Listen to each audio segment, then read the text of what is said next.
నేను ముందే చెప్పాను. ఏం చెప్పాను? అర్ధరాత్రి పూట అమెరికా మీదకి ఇరాక్ కోడు యుద్ధానికి వచ్చినట్టు ఏ టైంలో ఎవడొస్తాడో మిత్రులను కూడా శత్రువులా చూడాలి అని. కానీ మీరేం చేశారు? కొత్తగా వచ్చిన ఆ బద్మాష్ ఎస్ఐగాడి చేతుల్లో తన్నులు తిని పారిపోయి వచ్చారు. తప్పు కదరా? మేము కొట్టాం సార్.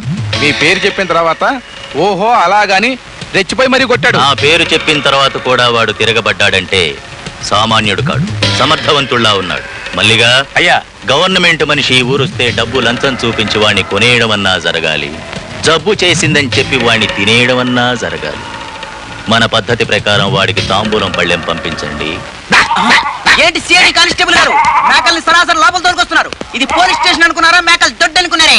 ఏమయ్యా నువ్వు ఇక్కడ సిఐడిగా వచ్చింది హంతకులు పట్టుకోవడానికా, మేకల్ని గేదెల్ని కాయడానికా?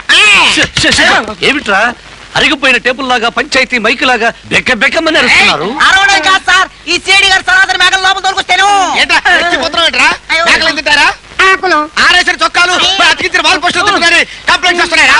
అందుకనే తీసుకొచ్చాను పెద్ద సిఐడి గారు. స్వతంత్రం వచ్చిన ఇన్నాళ్ళకి మనుషుల్ని, పశువుల్ని, జీవరాశుల్ని సరిసమానంగా చూసే నీలాంటి సిన్సియర్ ఆఫీసర్ని ఇప్పుడే చూస్తున్నాను. రాత్రికి 2 మేకల్ని కసుక్కున కోసేసి స్పెషల్ బిర్యానీ చేసుకుని తిందాం. ఒరే శాస్త్రి, ఒరే సింహాద్రి, మనమందరూ ఒక్కసారి ఊరంతా టూర్ చేసి పశువులు పద్ధతి ప్రకారం పేడ వేయకపోయినా, మొగుడు పెళ్ళంతో సరిగ్గా కాపురం చేయకపోయినా, కొన్ని టైం ప్రకారం గుడ్డు పెట్టకపోయినా, అని కూతుకోయకపోయినా, ఎవడైనా కాలు మించి కాలు తీయకపోయినా, బూతులు తిట్టి బూడితో గుట్టి పచ్చగడ్డి పెట్టి ఆరేస్తారు, చీరేస్తారు, తిక్కొస్తే కసకస తొక్కేస్తారు మీ ఇద్దరిని కూడా. ఓహో, చూస్తుంటే 7 కుండల వాని ప్రసాదంలా ఉంది. 7 కొండల వాడా? ఇది చాలా రోజులైంది బాబు, తొందరగా పెట్టండి. తిరుపతి లడ్డు కాదు, తాంబూలం చక్రవర్తి గారు పంపారు.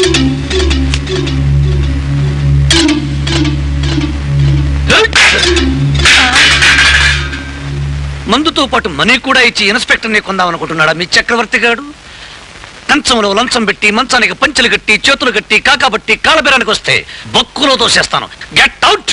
అది కాదండి, మరోసారి ఇలా పళ్ళాలు, గిన్నెలు, తంబూలాలు పంపాడంటే ముషిరాబాద్ జైల్లో ముంతా మొగుడు పట్టించి ముష్టెత్తుకునేలా చేస్తాను. చెప్పండి. Get out.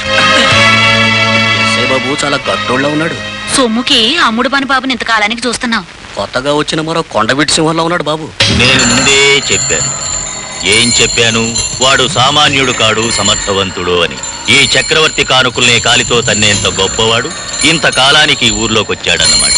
ఊర్లోకి రావటం కాదురా, నీ ముందుకే వచ్చాను రా గుండుగా. నేను ముందే అనుకున్నాను. ఏమనుకున్నాను? నువ్వే నా దగ్గరకు వస్తావని, నేను చెప్పినట్టు వింటావని. షటప్. నువ్వు చెప్పినట్టు స్టీరింగ్ తిప్పడానికి నేనేమైనా లారీ డ్రైవర్ అనుకున్నావా? సిన్సియర్ అండ్ స్ట్రిక్ట్ పోలీస్ ఆఫీసర్ని. పోలీస్ ఆఫీసర్ అయినా ఈ ఊళ్ళోకి వస్తే నా మాట వినాల్సిందే. ఎదిరించి మాట్లాడటం తప్పు కదూ. ఎంత కావాలో చెప్పు, చెక్కు రాసిస్తా. చెక్ ఇవ్వటం కాదురా, బూతులు తిట్టి, బూడితో కొట్టి, పచ్చగట్టి పెట్టి చీరేస్తాను, ఆరేస్తాను, తెక్కొస్తే కసకస తొక్కేస్తాను నిన్ను. ఇన్స్పెక్టర్, నా ఇంటికొచ్చి నన్నే తొక్కేస్తానంటావా? ఎంత ధైర్యం? అవునరా, ధైర్యం నా ఇంటి పేరు, సాహసం నా సొంత పేరు. నేను తలుచుకుంటే నిన్ను ఏం చేస్తానో తెలుసా? ఏం చేస్తావు? మర్డర్ చేస్తావా? కాదు, తినిపిస్తాను. అదేమిటో తెలుసా? కలకత్తా కచ్చా కత్తా బగ్గర్ సూపు చికెని రామ్ ప్యారీ రత్న లాల్ కిమాం జరుదు. అదేమిటిది? మీ వాళ్ళందరినీ ఒకసారి బయటికి వెళ్ళను. రై, వెళ్ళండ్రా. ఈ కర్ర కాస్త పట్టుకోండి. రేయ్ సార్, మీరు నన్ను తప్పుగా అర్థం చేసుకోకండి సార్. నేను చేసే ప్రతి పనికి ఒక కారణం ఉంటుంది సార్. ముందు లేవండి. ఏంటా కారణం? అది కాదు సార్, అసలు ఆ కానుకలు తెచ్చిన నాయాళ్ళు గుడ్డెద్దు చేను కడ్డంగా పరిగెత్తినట్టు చుట్టుపక్కల చూడకుండా కానుకలు నాకు ఇచ్చేస్తుంటే కళ్ళతో చూసిన వాళ్ళు ఏమనుకుంటారు చెప్పండి? వీడు చక్రవర్తి చేతిలో స్టీరింగు అనుకుంటారు. అందుకే పబ్లిక్ లో నేను స్ట్రిక్ట్ ఇన్స్పెక్టర్లా నటించాను. ఇప్పుడు మీరు చెప్పినట్టు లెఫ్ట్ కు రైట్ కు లెఫ్ట్ కు కట్టింగ్ ఇచ్చేసి స్టీరింగ్ తిప్పుతాను. ఏమంటారు సార్? పైగా క్యాష్ కూడా బాగా తక్కువ అనిపించింది మా బాస్ కి. అసలు మా బాస్ అంటే ఏంటనుకుంటున్నారు? జిల్లా లెవెల్లో 1,00,000, తాలూకా లెవెల్లో 50,000, పంచాయతీ లెవెల్లో 25,000. దీనికి 10 పైసలు తక్కువ తీసుకోండి మా బాస్. నువ్వు నోరుమోయ్. అసలు చెంబని వీధిలో నేను దొంగల్ని పట్టుకునే టైంలో, టెర్రరిస్టుల గుండెల్లో టెంపర్ పుట్టించిన టైంలో, గుర్రాల మీద పారిపోయే పేరు మోసిన దొంగలను కూడా సడన్ గా బ్రేక్ వేసి ఆపేవాడిని. క్యాష్ ఇస్తే రిలీజ్, కాదంటే కట్టాలి. అసలు నా క్యారెక్టరే ఒక డిఫరెంట్ క్యారెక్టర్ సార్. శభాష్. నేనెప్పుడో చెప్పాను. ఏం చెప్పాను? లోకంలో కొందరు వాళ్ళు బ్రతకరు, మనల్ని బ్రతకనివ్వరు. మరికొందరు వాళ్ళు బ్రతుకుతారు, మనల్ని బ్రతకనిస్తారు. నువ్వు ఆ రెండో రకానికి చెందిన బ్రతకనేర్చేవాడివి. నేను మీ వాణ్ణి సార్, కానీ ప్రజల ముందు మాత్రం మీకు పరాయి వాణ్ణి, పవర్ఫుల్ మనిషిని. వాళ్ళందరినీ అప్పుడప్పుడు అలా నమ్మించడానికి మీ వాళ్ళందరినీ పబ్లిక్ గా ఫట్ఫట్లాడిస్తాను, కిట్కిట్లాడిస్తాను, కట్కటలా తోసేస్తాను. కానీ మన అండర్స్టాండింగ్ మాత్రం same. Don't mistake me sir.